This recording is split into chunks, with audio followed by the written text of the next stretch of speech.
All right, well, you all have spoken and you liked my co-host from last week so much I decided to bring my mom back on to talk about what's going on in the world of travel. It's great to be back. All right, well, let's go ahead and dive into the first topic. Research shows travelers have high expectations in this new normal. This is a pretty interesting thing. A new Longwoods International and Miles Partnership tracking study of American travelers finds that 18 months into the pandemic, well, there are patterns that are emerging showing that there's this new normal, at least for now. Now, more than 80% of travelers expect service levels from travel suppliers like hotels, restaurants, attractions, airlines to be equal to or higher than before the pandemic. However, Longwoods research found that a quarter of travelers judged the quality of service on their last trip to be below what they had experienced prior to COVID-19. So that just goes to show you the travel industry has a lot to do when it comes to their service standards.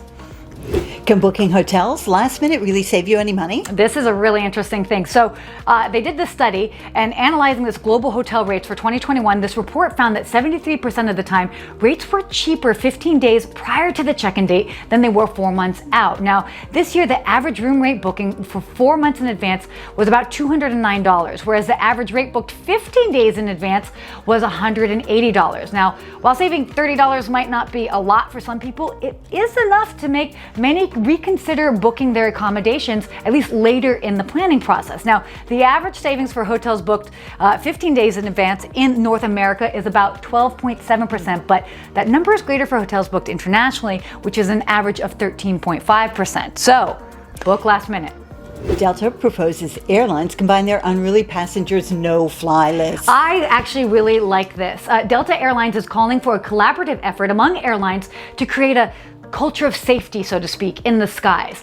Delta actually has more than 1,600 people on their no-fly list, and thus far this year, airlines have filed 4,385 reports of unruly passenger incidents, with 3,199 of those being mask-related. Now, the FAA has taken enforcement action on 162 cases, resulting in over $1 million in proposed passenger fines. This is crazy. There's definitely a lot going on in the skies, so if you're planning to travel, be safe and be kind to one another. But definitely, I like what Delta's doing. Absolutely. So there you have it. That's it for this week's travel industry updates. Hopefully you learned something new. A special shout out and thank you to my mom, and I'll see you guys soon. It was great to join you.